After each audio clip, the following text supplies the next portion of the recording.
Ladies and gentlemen, welcome to Caesar's Palace for 12 rounds of boxing. In the red corner, from Los Angeles, California, wearing the red trunks with the gold trim, weighing in at 125 pounds, the lightweight champion of the world, Danny Little Red Lopez. Well, Bill, our winners get a home theater receiver. That's right. Experience the full potential of high-definition video with this 72-channel digital home theater receiver from Yamaha. But wait, that's not all. They also get a 5.1-channel surround sound system from Mirage.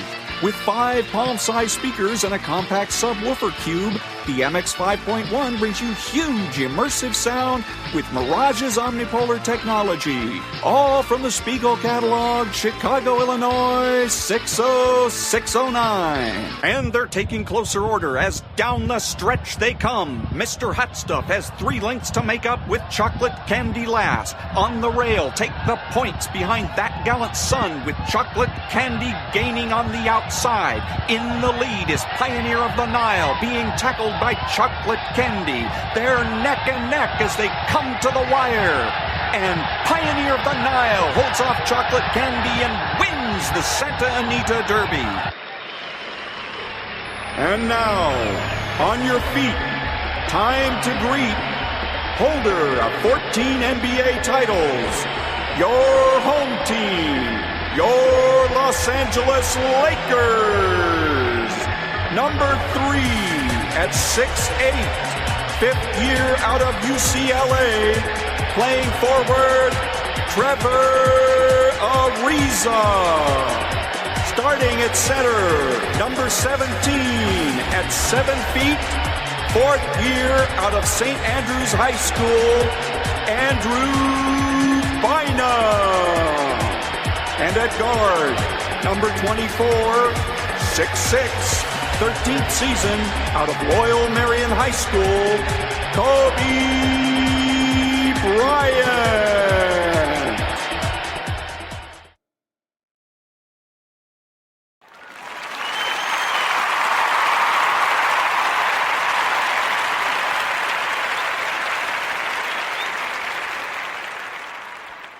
Made the mistake of getting a kitten instead of an adult cat. That's a mistake. She's adorable, but my God, I don't know who's in for. She attacks me while I'm trying to sleep. It's gotten so bad I've actually checked into hotels. I've checked into the closest hotel in my apartment 3 different times to get some sleep. Probably $5,000 worth of hotel rooms. It's a great check-in, though. You walk in, no bags, bleeding. So you're here for business, sir? No, actually, a kitten attacked me. Oh, where are you coming in from? Look outside. See that building 50 feet away? See that light on the 7th floor? See that kitten in the window? Yeah, the one drinking a glass of rosé. Smoking a cigarette with one of those long holders. Oh, she's holding up a sign. Todd Barry is overrated. Where does a kitty learn that word? It's incomprehensible. Good morning. It's Thursday, Jordan Peterson Thursday, October the 2nd, and this is The True Conservative. Welcome to all the butchers, bakers, and candlestick makers out there. I'm Ron, your host, and the only true conservative in the United States today. So today, after the Serenity Prayer and the patriotic song of the day, we will have Varney and Company, motivation, meditation, and Jordan Peterson. All that and more when I get back.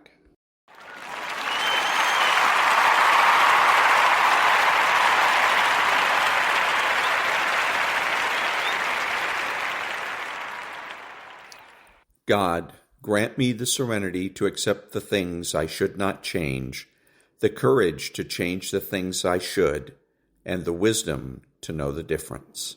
Amen.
Thank you, Maria. Then Varney and Company.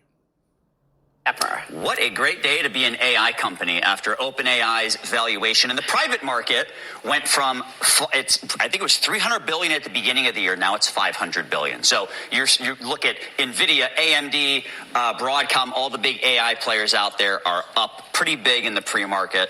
Still a place you want to be. Amazing. Matt Cook. And what a bad day to be a Democrat, right? They are the ones that are actually holding the American people hostage. Schumer continued to say he would never shut down the government. It was a political tantrum, and he's having the biggest tantrum, and I think Democrats are going to pay in 2026 and beyond. Wow. Prediction markets have this going for how long, Mark? For over 2 weeks. I think investors will give it a free pass for about 3 weeks. Yeah. If it goes into week 4, maybe there's a little bit of, stomach ache about it, but I at the agree. end of the day, That's when it gets real. I think so. All right, we will leave it there. Thanks very much, Mark Tapper. Thank you. Matt Cook, great to see you both. Great to be with you. Have a great day, everybody. We'll see you again tomorrow. Stay with Fox Business. Varney and Company picks it up now. Stu, take it away. Hey, good morning, Maria, and good morning, everyone. An explicit threat from the president to use the government shutdown to cut the federal bureaucracy.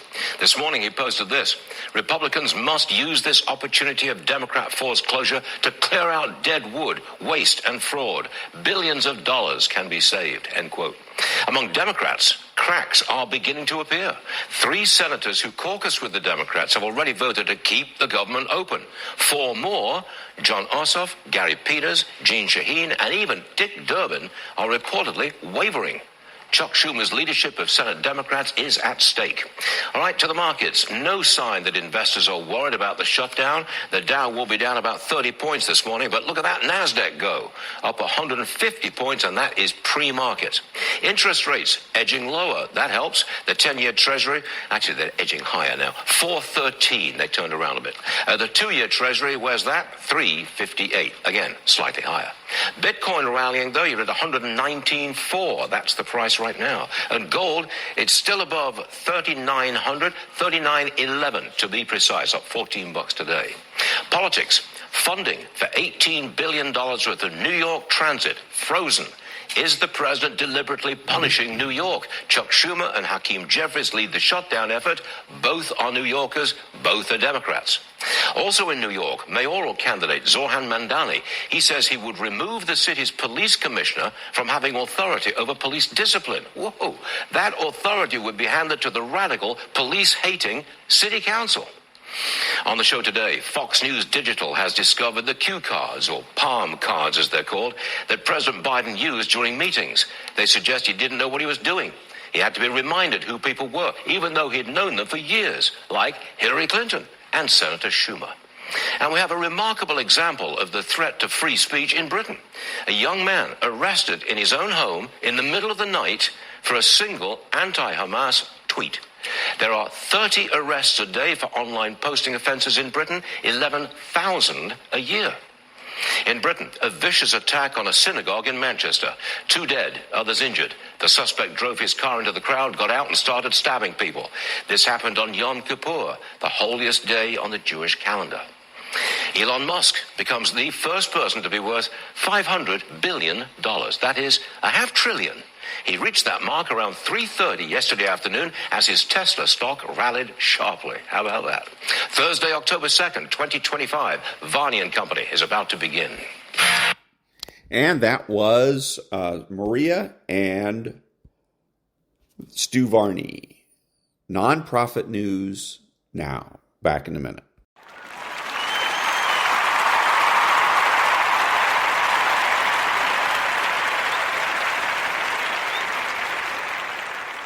Thank you. So the government shutdown, really comes down to 2 things. The Democrats are going to play the materialist card. Materialism is a philosophical theory that says that nothing exists except that which you can touch and feel. The Republicans, if they knew what they were doing, if they could get their heads out of their rear ends, should be then making the conceptual and abstract argument and arguing that concepts and abstractions are just as real as anything you can touch and feel. But since, again, the Republicans have their heads up their butts, they never do that, and they probably won't do it here either. So that's going to determine who wins and who loses. As long as it remains a materialistic issue, the Democrats win. If the Republicans can ever figure it out and make it a conceptual and abstract issue, they could win. Back in a minute.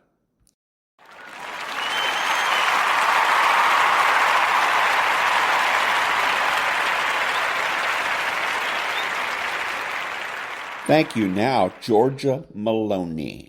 Vi dico due cose chiaramente sulle notizie delle ultime ore.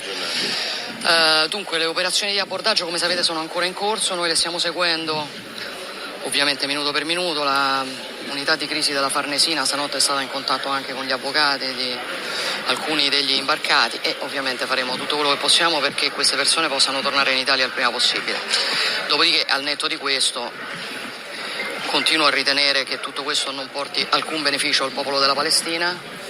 In compenso mi pare di capire che porterà molti disagi al popolo italiano, lo stesso popolo italiano che ancora ieri veniva ringraziato dai palestinesi per il lavoro che sta facendo. Ricordo che per esempio ieri siamo stati la prima nazione ad aprire un corridoio per i ricercatori. Ricordo che siamo la nazione non islamica che ha evacuato più persone da Gaza per essere curate nei propri ospedali e siamo una delle prime nazioni al mondo per consegna di aiuti. Tutto questo è stato fatto con la disponibilità alle risorse del popolo italiano che affronterà nei prossimi giorni, temo, diversi disagi per una questione che mi pare c'entri poco con la vicenda palestinese e c'entri molto con le questioni italiane e del resto ce lo spiegano i sindacati, perché mi sarei aspettata che almeno su una questione che reputavano così importante non avessero indetto uno sciopero generale di venerdì, perché il weekend lungo e la rivoluzione non stanno insieme. Mi dispiace anche che di fronte a un appello che avevamo fatto alle opposizioni a votare unitariamente una mozione di sostegno al piano di pace per la crisi mediorientale, mi pare che l'opposizione o la gran parte dell'opposizione abbia fatto un'altra scelta.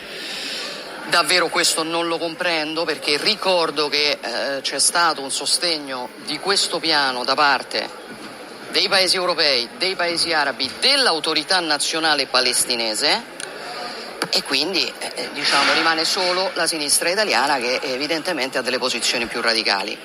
And that was Giorgia Meloni. Back in a minute.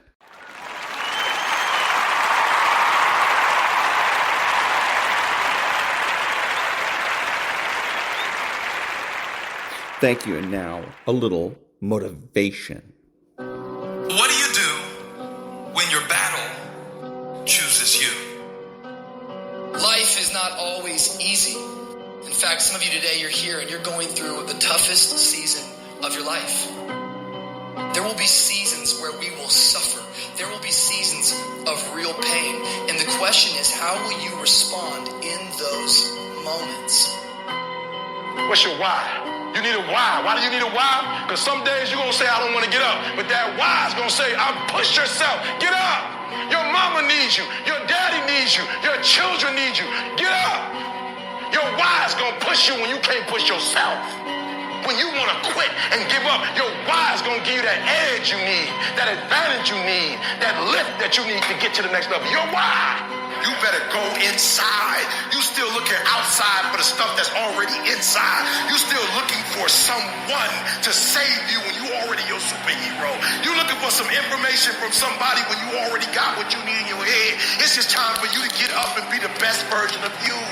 As you're going through your go-through and you ready to quit, you ready to give in because it don't look like you think it should look.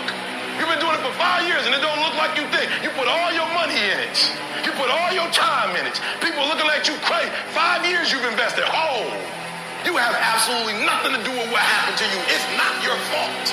You got knocked on the ground. You had absolutely nothing to do with that. And I'm not blaming you for that. But if I come back a week later, you're still on the ground. That's your fault. If I come back a year later, you still on the ground. That's your fault. If you get knocked down, there's nothing you can do about it. But getting back up has every single thing to do with you. And you will promise me that from this day forward, you will not be defeated. Pain ain't permanent. Your pain ain't permanent. You can get through this. You bigger than your pain. You better than that. Come on, you need to remember, this is not the first time you cried. This is not the first time you were hurt. This is not the first time you didn't have enough money. This is not the first diagnosis that came up from behind. What if all of us took that attitude after we face a rejection and a no, or we have a meeting and no one shows up, or somebody say, you can count on me, and they don't come through. Nobody believes in you. You've lost again and again and again. The lights are cut off, but you're still looking at your dream, reviewing it every day, and saying to yourself, it's not over until I win. The harder the battle, the sweeter the victory. See, what you become in the process is more important than the dream. That's far more important. The kind of person you become, the character that you build, the courage that you develop, the faith that you're manifesting. Oh, it's something that you get up in the morning, you look yourself in the mirror, you're a different kind of person. You walk with a different kind of spirit. And people know that you know what life is, that you have embraced life. You know it was hard, but you did it hard. And that was a little bit of motivation. Back in a minute.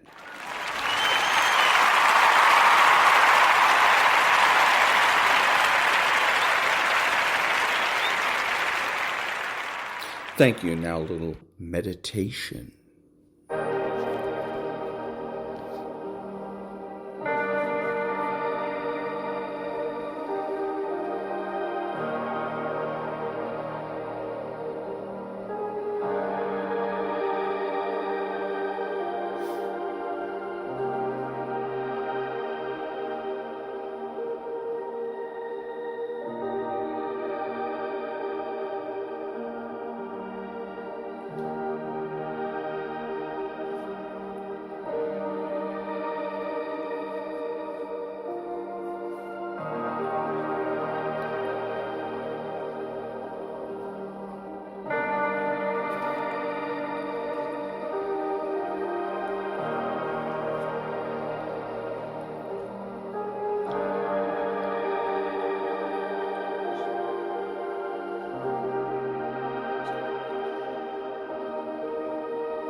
And that was a little bit of meditation.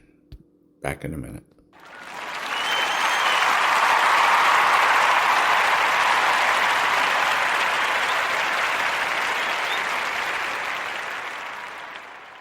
Thank you. Now, Europe 1. En plein milieu de l'après-midi, le mec s'est mis à escalader. Non, pas du tout. Il y a des caméras de surveillance devant l'immeuble, mais c'est pas grave, tout le monde s'en fout.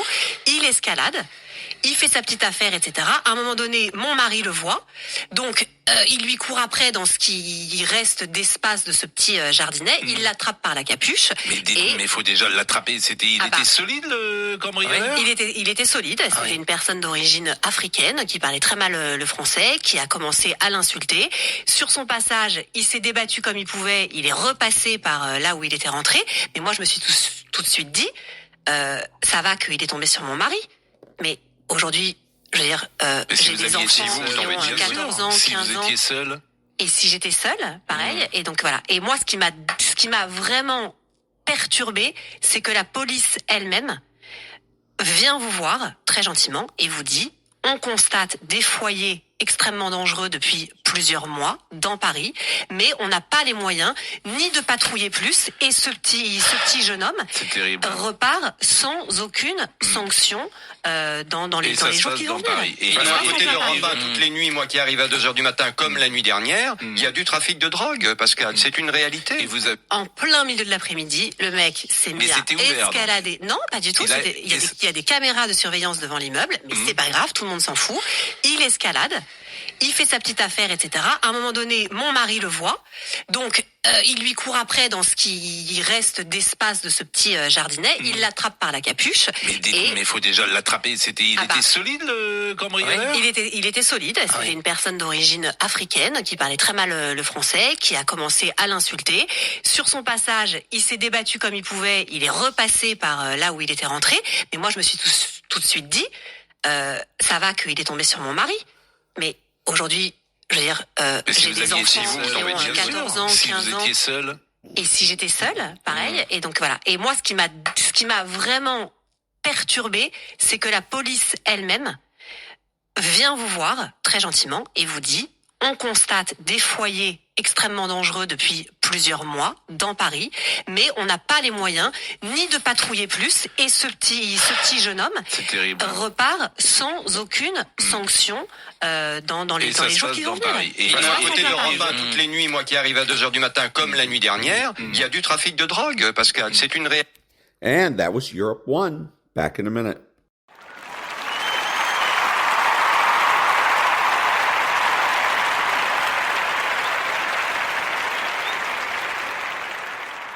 Thank you. And now, GB News. The man who carried out the Manchester synagogue terrorist attack has been named by Greater Manchester Police as 35-year-old Jihad al-Shami, a British citizen of Syrian descent. I'll read that to you again. The man who carried out the Manchester synagogue terrorist attack has been named by Greater Manchester Police as 35-year-old Jihad al-Shami, a British citizen of Syrian descent. And that was the GB News. Back in a minute.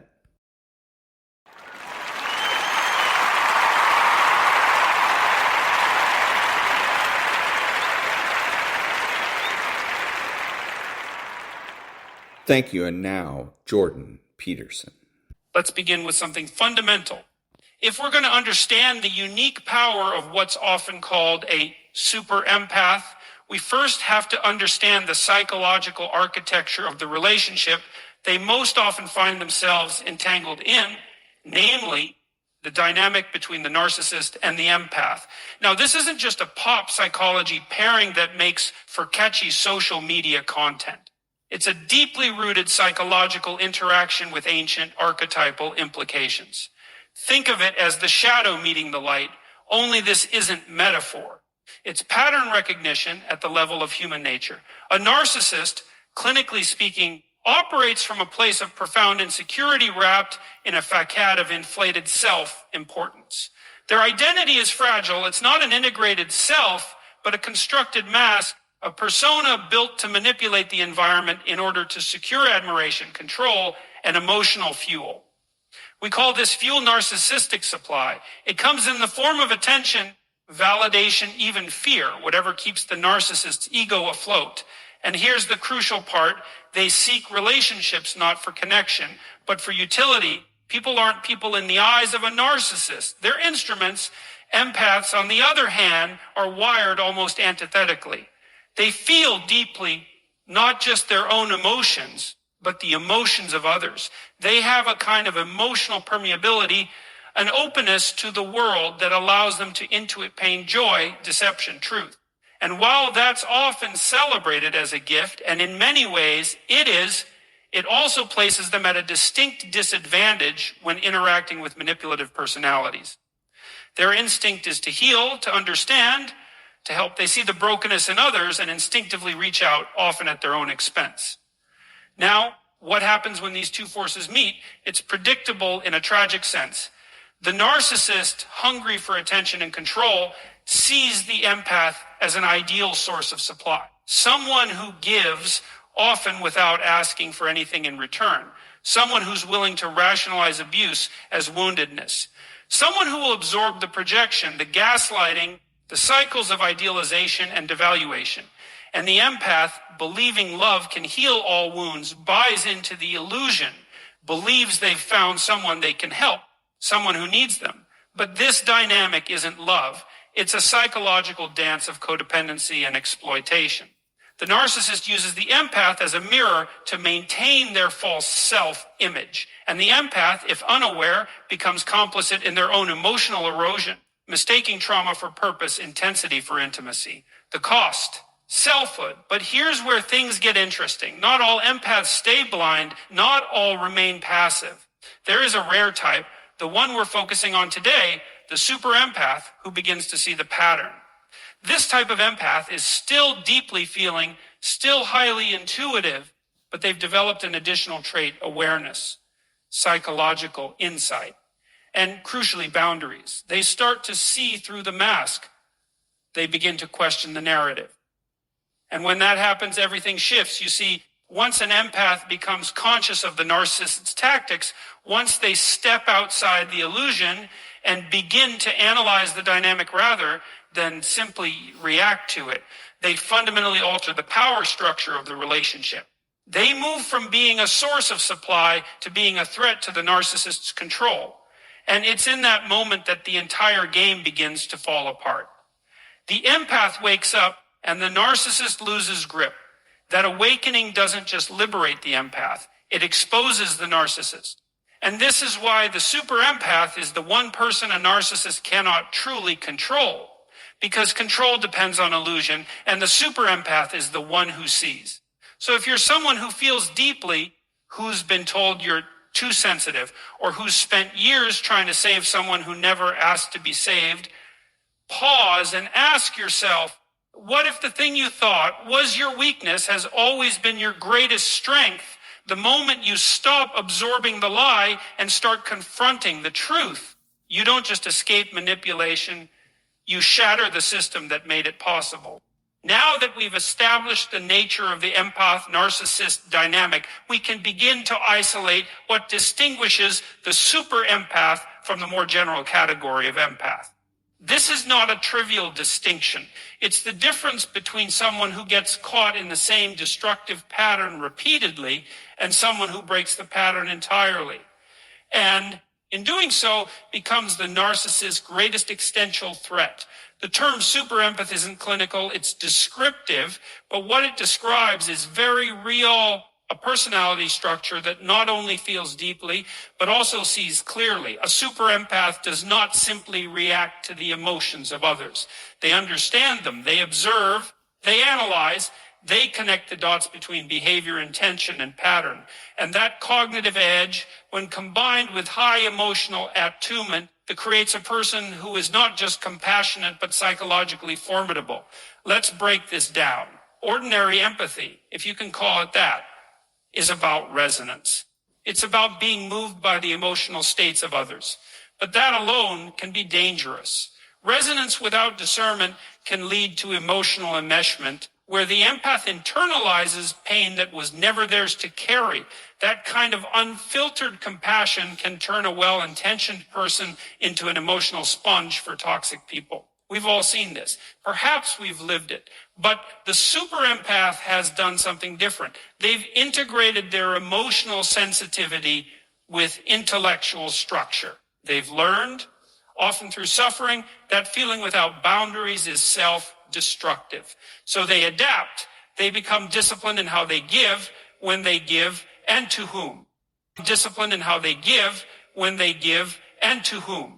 They learn to distinguish between someone who is suffering and willing to grow and someone who is suffering and determined to make others suffer with them. This is where the strength of the super empath emerges. Contrary to popular caricature, their strength isn't softness. It's clarity. It's the ability to remain kind without being naive, to remain open-hearted without being easily manipulated, and to say no clearly, firmly, and unapologetically when the situation demands it. And this, no, is devastating to the narcissist, because the narcissist depends on others remaining confused, emotionally overwhelmed, or trapped in self-doubt. But the super empath doesn't lose themselves in chaos. They become more focused. The more the narcissist tries to destabilize, the more the super empath begins to map the architecture of manipulation. And once they see it for what it is, they stop feeding it. They stop playing the role. You could almost think of the super empath as a kind of moral counterweight to the narcissist. The narcissist seeks power without responsibility. The super empath seeks truth, even at personal cost. And truth, real, unflinching psychological truth, is the one thing the narcissist cannot endure. It disrupts their illusions. It threatens the very foundation of their identity, which is built not on authenticity, but on performance. The irony is the narcissist may initially be drawn to the super empath more intensely than to anyone else. They sense the depth, the light, the emotional insight. And at first, they want it. They believe they can control it. But what they fail to realize is that the super empath is watching. They are not simply reacting. They are cataloging, understanding, discerning. And by the time the narcissist realizes they've underestimated their target, it's often too late. The dynamic has shifted. The game is exposed. And the narcissist finds themselves confronted not with blind loyalty, but with uncomfortable truth. And here's the deeper philosophical insight. Power that is rooted in truth is more enduring than power rooted in deception. The super empath doesn't need to dominate or manipulate to be powerful. Their power lies in their refusal to betray reality. That kind of power disarms narcissism at its core. So if you've ever felt that your sensitivity is a weakness, or that your desire to understand others has made you vulnerable, consider this. It's not the feeling that weakens you. It's the lack of clarity around those feelings. The moment you combine empathy with discernment and compassion with truth, you're no longer merely reacting to the world. You're transforming it. So at this point, we've looked at the psychological makeup of both the narcissist and the super empath. And we've established that the super empath is not simply a kind-hearted individual, but a psychologically integrated one. Someone who has taken their sensitivity and welded it to insight, to boundaries, and to truth. Now, and this brings us to a very important and somewhat paradoxical phenomenon. Narcissists are often drawn to super empaths more intensely than to anyone else. And at first glance, that doesn't make sense. Why would someone who thrives on control, manipulation, and deception be attracted to someone who can eventually dismantle that very framework? Well, that's where things get interesting. The narcissist doesn't see the threat initially. They don't recognize the super empath for what they are, because narcissists fundamentally misread people. They project. They don't see others as sovereign beings with internal depth. They see them as objects in a game, pieces on a board that can be maneuvered to meet their needs. So when they encounter a super empath, what they see is a rich potential source of narcissistic supply. Someone with warmth, depth, attunement. Someone who will listen, who will care, who will forgive. It's intoxicating. And crucially, the narcissist believes this person can be controlled just like all the others. But the narcissist is mistaking emotional intelligence for weakness. They're interpreting openness as gullibility. They see the super empath's compassion, and they've found another willing mirror. Someone to reflect back the inflated false self, to feed the fantasy, to enable the illusion. They don't anticipate resistance. They certainly don't anticipate confrontation. And yet, that's precisely what happens. The super empath enters the dynamic with eyes open, or at the very least becomes open-eyed quickly. They begin to sense something is off, often long before they can articulate it. There's a dissonance, an emotional incongruence between what the narcissist says and what the empath feels. And that intuition, that quiet internal signal starts to unravel the web.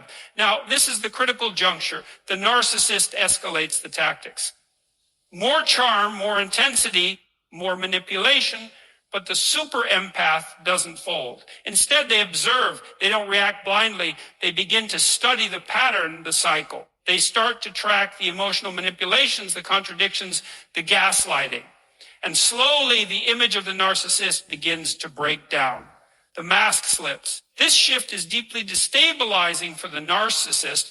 They were seeking a mirror, but what they found was a spotlight. The super empath, through sheer presence and perception, forces the narcissist to confront something they've spent their entire life avoiding: the truth of their own inadequacy, the truth of their dependence on control, the truth of their hollow identity.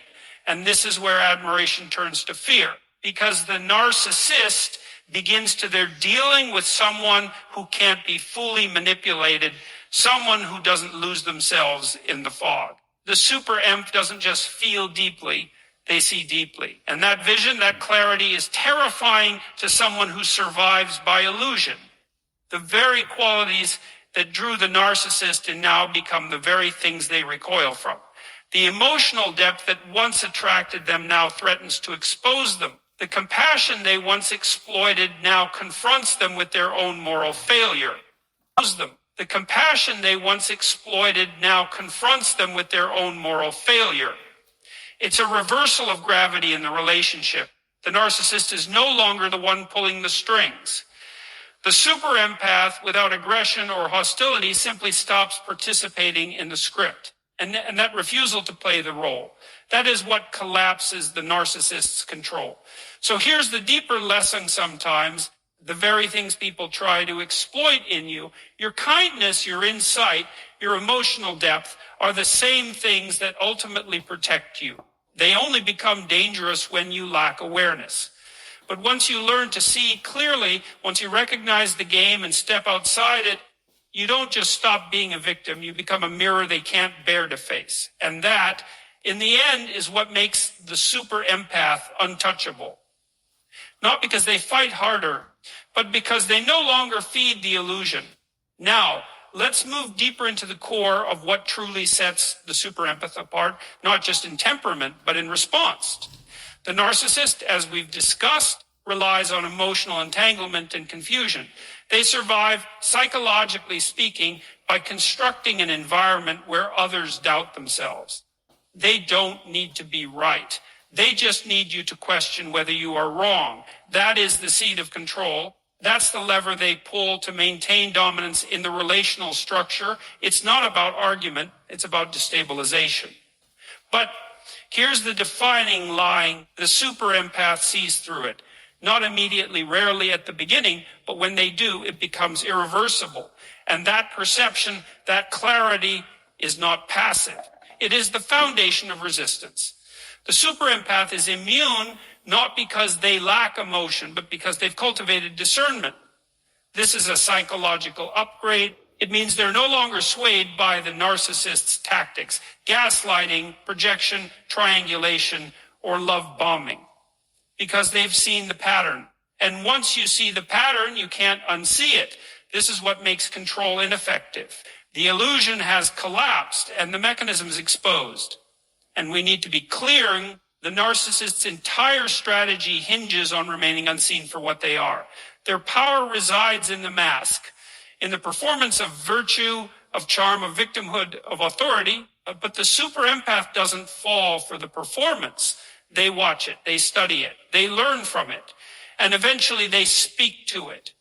This is the moment the narcissist dreads, because once confronted, authentically, directly, and without emotional chaos, they're left without a script. They're not used to people naming the dynamic, articulating the psychological underpinnings, calmly describing the manipulation without rage or tears. The super empath doesn't fight from a place of emotional reactivity. They speak from a place of principle, of truth. That is the death blow to narcissistic control. Not screaming, not arguing, but naming the dynamic with calm clarity. It's an act of truth telling that the narcissist cannot tolerate. And it goes deeper than confrontation. The super empath doesn't just refuse to play the role. They also stop needing the narcissist to validate their reality. That's crucial because one of the greatest sources of narcissistic power is the empath's desire to be understood, to be seen and heard by the very person who is incapable of doing so. But the super empath lets that go. They stop asking the narcissist to care. They stop trying to make them see. They realize that some people do not operate within the same moral or emotional framework, and that realization liberates them. Now, we might ask, why is that so threatening to the narcissist? Why does that shift provoke such fear? It's because when the narcissist encounters someone they can't control, they're forced to confront their own limitations. They're no longer in charge of the narrative. And without control, without someone reflecting back their delusions, the narcissist is left with themselves and they can't bear it. The super empath become, in essence, a psychological mirror, but not the flattering kind. They become a mirror of truth, and narcissists will do anything to avoid the truth. And yet, the super empath does not retaliate with cruelty. That's important. Their power isn't rooted in vengeance, it's routed in detachment, in refusal. They simply stop engaging, stop reacting, stop participating in the emotional puppet show. And this silence, this firm emotional boundary, is more powerful than any verbal attack. It says, I see you, and I choose not to serve the dysfunction. That's why the super empath can't be controlled, because their strength isn't just emotional. It's existential. It's the strength of someone who has reclaimed their mind, their values, their autonomy. They're no longer available for manipulation because they've developed an allegiance to reality over illusion. At IHG's Holiday Inn Express, you can guest how you guest. Enjoy free breakfast. They're no longer available for manipulation because they've developed an allegiance to reality over illusion, to truth over comfort, and to self-respect over approval. So let me leave you with this. The most powerful thing you can do in the face of manipulation is not to fight harder, but to see more clearly. When you see the game, you don't have to play it. And when you stop playing, you win. There's something quietly radical about a person who not only refuses to be controlled, but who also doesn't retaliate with the same tools that were used against them. That's where the super empath separates themselves, not just from the narcissist, but from the typical emotional responses we tend to see in toxic dynamics. Because once the super empath recognizes the nature of the game, they don't just walk away, they rise above. And they do it with something the narcissist fundamentally cannot understand: moral strength. See, it's not enough to simply escape a narcissist. Anyone can leave a situation physically, but to emotionally and spiritually disengage, to remove your identity from the drama, to stop assigning meaning to the narcissist's validation or lack of it, that takes a kind of internal reorientation that few achieve. And that's exactly what the super empath does. They don't just detach in reaction, they transcend the entire dynamic. The narcissist, by contrast, remains fixated on power. Appearances, domination, always calculating how they're being perceived, always seeking control. Their internal compass isn't pointed toward truth or growth or goodness. It's pointed toward utility, what can be extracted, manipulated, gained. So when they encounter a person who not only sees them clearly, but who also refuses to reduce themselves to that same level of psychological warfare, they're left utterly powerless. They can't seduce. They can't intimidate. They can't provoke. And here's the kicker. They can't even matter because the super empath has moved beyond needing anything from him at all. This is where moral character becomes an existential weapon, not in the sense of aggression, but in the sense of clarity and consistency. The super empath doesn't trade cruelty for cruelty. They don't try to win the game by out-manipulating the manipulator. Why? Because they're not playing the same game anymore. They've changed the field entirely. They've moved into a different framework, a deeper, more principled way of being that simply doesn't accommodate the narcissist's tactics. That's the power of transcendence. And this is not weakness. On the contrary, it's profound strength. Because when you choose to respond with integrity in the face of manipulation, you are doing something very rare in this world. You are choosing not to become what harmed you. And that is a kind of psychological alchemy. You've taken suffering and transmuted it into wisdom. You've taken betrayal and used it to define your own boundaries. You've taken emotional costs and turned it into clarity. What often gets overlooked in conversations about narcissistic abuse is the path of the super empath isn't just about survival. It's about transformation, and that transformation is driven by bitterness or revenge or a need to expose the narcissist. It's driven by a decision to live in accordance with something higher than pain.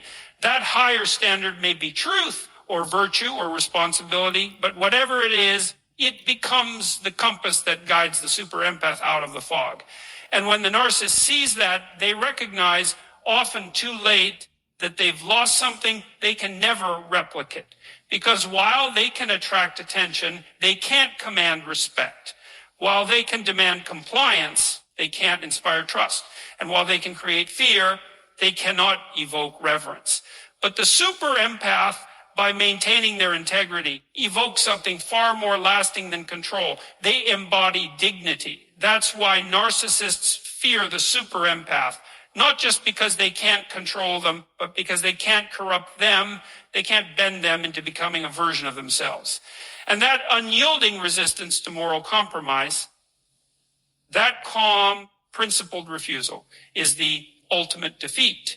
So here's what I'd leave you with. Strength isn't just about pushing back. Sometimes it's about refusing to sink. When you stay anchored to your values, when you respond with clarity and not chaos, when you choose character over revenge, you don't just walk away from toxic power. You rise so far above it that it can't reach you anymore. At this point, we've walked through the structure of the narcissist's game, the psychological makeup of the super empath, and the extraordinary ways in which the empath subverts, confronts, and ultimately transcends the dynamic. But all of that, the empath subverts, confronts, and ultimately transcends the dynamic. But all of that, awareness, resistance, moral clarity, only takes on its full significance when it leads to freedom. And not just the freedom to walk away, but the freedom to redefine yourself outside the narcissist's gravitational pull. That's what this final phase is really about. It's not just the end of a toxic relationship. It's the rebirth of the self. Because let's be honest, when you spend time under the influence of a narcissist, whether in a relationship, a family, a workplace, you come out of it changed. You've likely been emotionally destabilized, maybe even spiritually fractured. You may have questioned your own worth, your own perception of reality, even your own sanity. And for many, that questioning doesn't stop the moment the narcissist is gone. The residue of their presence lingers like a psychological fog that distorts how you see them, but how you see yourself. This is why healing isn't passive. It doesn't happen just because time passes. Healing is a process of conscious reconstruction. It's a re-anchoring of your identity in something deeper, something truer than the narrative you were manipulated into accepting. And here's where the super empath shines again, not just because they survive narcissistic abuse, but because they use it as a forge. They don't return to who they were before. They become someone new, someone stronger, someone more discerning, someone more self-directed. And that growth, that psychological integration, terrifies the narcissist more than any confrontation ever could, because it proves something they don't want to believe in that their power was always temporary. It was conditional. It only existed as long as their target remained unaware. But now, the super empath is not only aware, they're transformed, and they're no longer operating within the narcissist's psychological universe. They've built their own. This process involves reclaiming trust in your perception, trust in your emotional intelligence, and most importantly, trust in your value, a value that no external person gets to define or distort. It's about no longer needing someone else's validation to feel real. It's about reclaiming the authority to say, I know what I saw, I know what I felt, and I know what I deserve. That reclamation isn't loud. It isn't dramatic, but it's real. It's internal, and once that's in place, once your self-definition is routed in your own reality rather than someone else's distortion, then you become something incredibly rare in this world, an autonomous individual, someone who sees clearly, feels deeply, and moves forward without compromise. And that, philosophically speaking, is the ultimate act of resistance. Because narcissism at its core is a distortion of truth. It's a rejection of reality in favor of control. When you live truthfully, when you see what is, rather than what you're told to see, you dismantle the narcissist's most essential tool, illusion. But even more than that, you send a message, not just to the narcissist, but to the world around you. You're saying, I will not be defined by your inability to love. I will not be diminished by your need to dominate. I will not lose myself just to make you feel whole. And when more people begin to operate from that place, not just empathically, but consciously, empathically, we begin to change the emotional landscape. We stop normalizing manipulation. We stop excusing cruelty. We stop confusing charm with character. So let this be the final point. Freedom is not just the absence of control. It's the presence of self. When the super empath chooses truth over illusion, clarity over confusion, and integrity over compliance, they don't just escape the narcissist, they transcend. And that was Jordan Peterson. Back in a minute.